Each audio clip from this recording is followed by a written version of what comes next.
अविलंब असम के मुख्यमंत्री की गिरफ्तारी हो, ईडी की जांच हो, सुप्रीम कोर्ट इन्वॉल्व हो, नरेंद्र मोदी से बड़ा बड़ा मर्द बिहार में पैदा हो। बिहार विधानसभा का चुनाव किसी बिहारी पर ही होगा। देश और बिहार का चुनाव मोदी पर होगा। तो भाजपा यदि हिम्मत है ना तो नीतीश कुमार से अलग होकर चुनाव लड़ ले, औकात का पता चल जाएगा। अमित शाह जी और जोगी के बीच छद्म युद्ध का क्या हाल है। भाजपा सिर्फ पैसे के बदौलत ही चुनाव जीत सकती है। ईडी, सीडी, सीबीआई के बदौलत ही सत्ता पे काबिज हो सकती है। जनता के बदौलत वह कभी भी सत्ता पे काबिज नहीं हो सकता।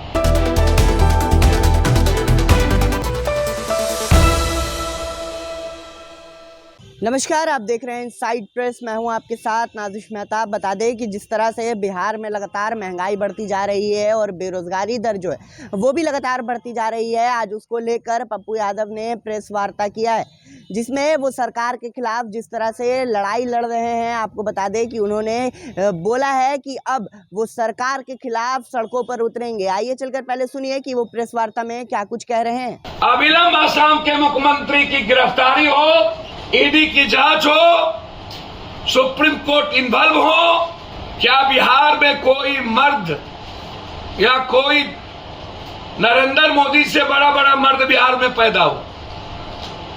बिहार विधानसभा का चुनाव किसी बिहारी पर ही होगा।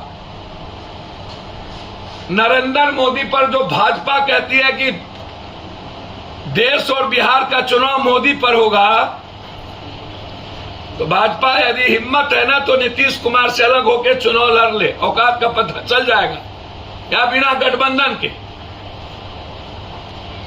3 बार नीतीश के नेतृत्व में चुनाव लड़ा, अब ये मोदी के नेतृत्व में चुनाव बिहार में लड़ेंगे।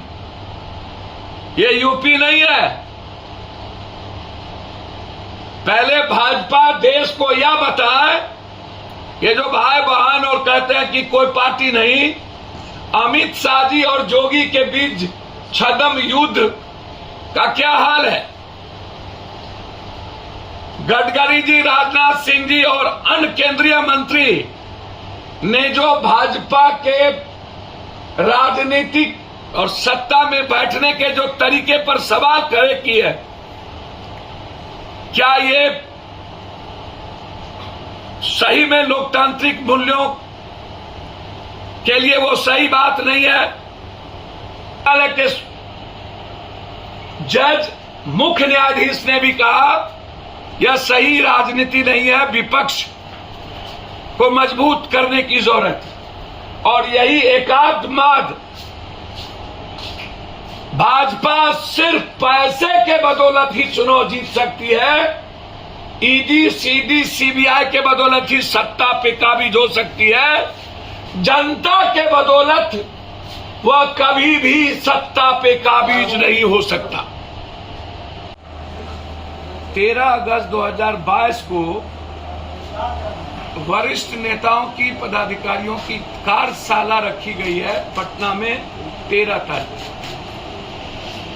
तारीख। 22 अगस्त को राजभवन मार्च। जो महंगाई है, जीएसटी और अग्निवीर, 22 अगस्त को राजभवन घेराव। 29, 30, 31 को बोधगया में भाजपा हटाओ देश बचाओ के खिलाफ मंथन शिविर। भाजपा हटाओ देश बचाओ।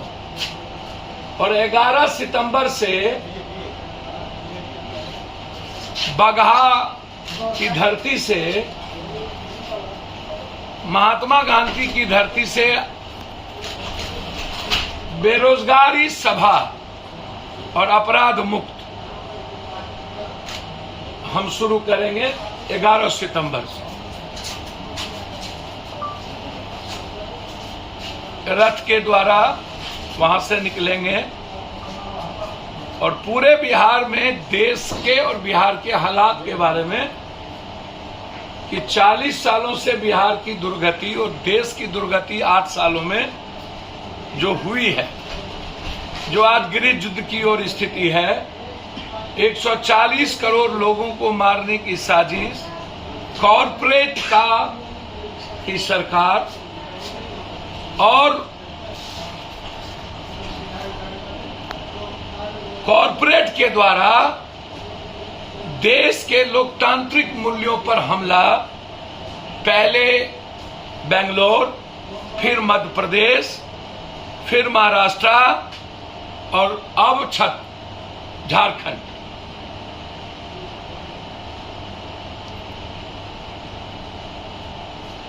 ईडी को सीबीआई और सीडी और कॉरपोरेट जिस तरीके से महाराष्ट्र के बाद,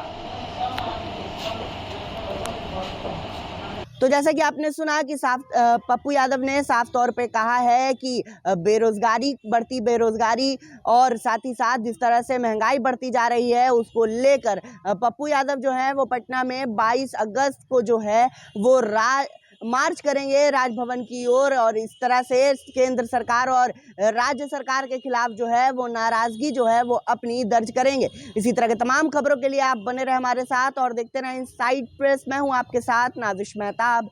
धन्यवाद।